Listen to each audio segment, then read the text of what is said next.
Good day. Here we have related rates problem, an application of derivatives in Calculus 1. Here's our problem. A baseball player is running from a second base to third base at a speed of 10 feet per second. He is currently 30 feet away from the third base. The baseball diamond field has the shape of square with a side length of 100 feet.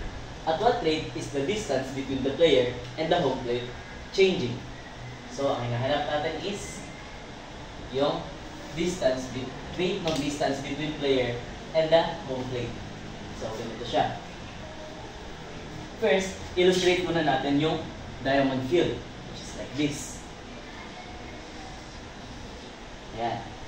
Yung sabi, meron itong 100 feet yung side length niya. So, here.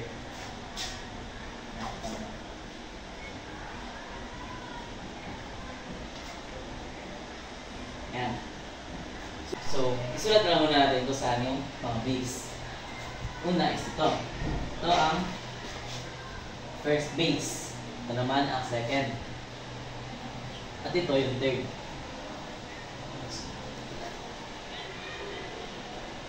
At ito yung sinasabi na home base.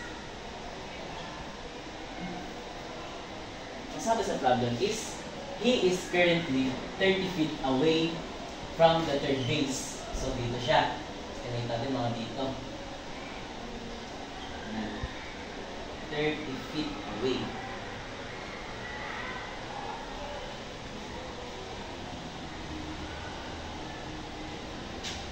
Yan, 30 feet away siya.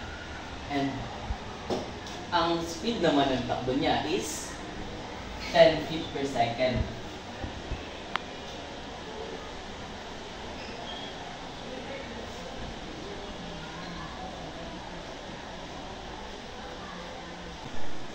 So, ang hinahanap natin is, di ba, ang rate ng pag-change ng distance between the player and sa home plate. Kung mapapansin natin, meron tayo dito mabubuong triangle. Ayan. So, i-drawing natin siya dito sa gilid. Para siyang ganito.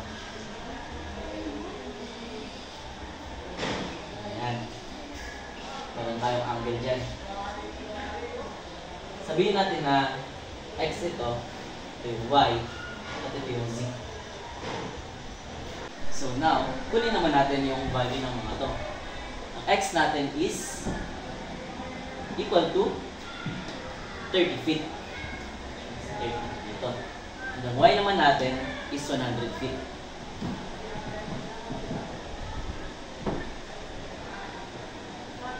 Tapos naman is z. Wala tayong z, so pinin muna siya. Ano pang pwede natin makuha? Ito yung ating dx over dt.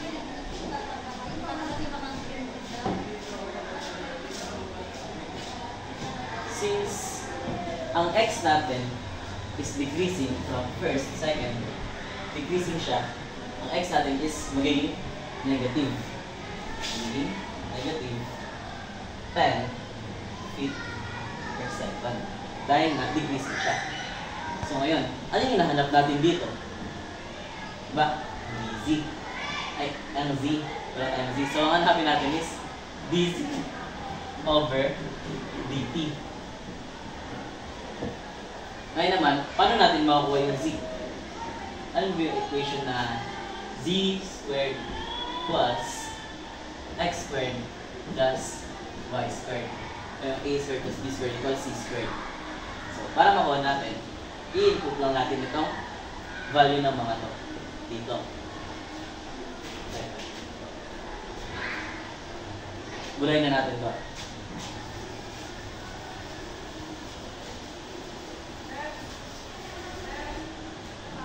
So, z squared is equals x squared plus y squared.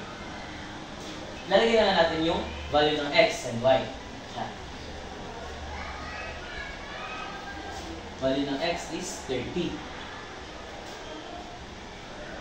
squared plus y is 100 squared. So, 30 squared ay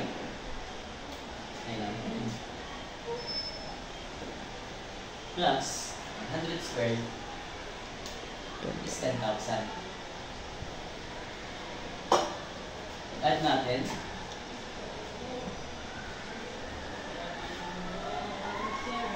So 900.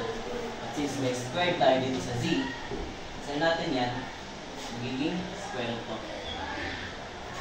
So ang z natin is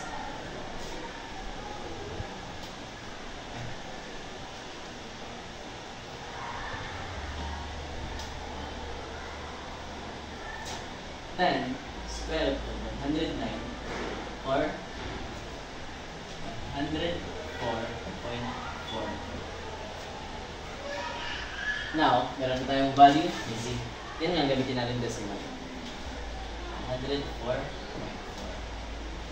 So, para naman makuha natin yung dz over dt, kasi yung parang gagamitin natin. Okay na natin.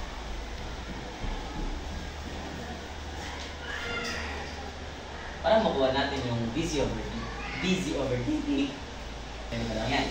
Multiply natin siya sa d over dt.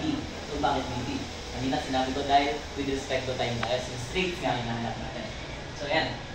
Ganun lang. Ang derivative ng z squared ay 2z. At sa x squared naman ay implicit kasi siya. So, talagay natin dito is dz over dt equals x squared naman, ang derivative niya is 2x. Implicit siya. So, dx over dt. So, ayun naman is, hindi na natin siya ilalagay. Kasi, ganito nangyayari. Diba dito yung tao? Sabi dito is, running from second base to third base. So, pag tumakbo siya from second base to third base, hindi naman magbabago yung y. So, magiging constant lang yung y natin dito. And ang derivative ng constant ay 0, di ba? So, yan. X na siya. Hindi na natin siya ilalagay. Gagawin naman natin dito is, aalisin natin yung 2. Divided by 2. Cancel, cancel, cancel, cancel. Ang iwan is z dz over dt is equal to x dx over dt. Gagawin natin naman ay substitute natin yung mga value, which is, teka, burahin ko lang ba?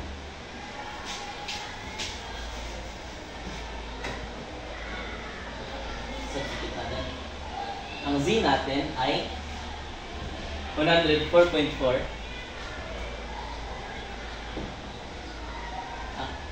dz dt equals, ang x natin ay 30 dx over dt.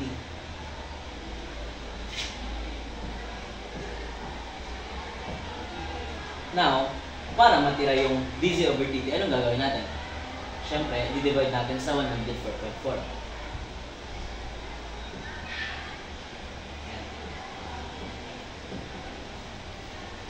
Cancel, cancel. Ang matitira ay dz over dt is equal to 30. Substitute natin yung dx over dt sa negative 10. Times negative 10 over 104.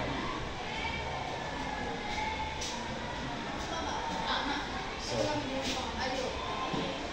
30 times negative 10 over 104.4 is equal to negative 2.87 or negative 2.9. 2.87 na lang. dt is equal to negative 2.87 feet per second.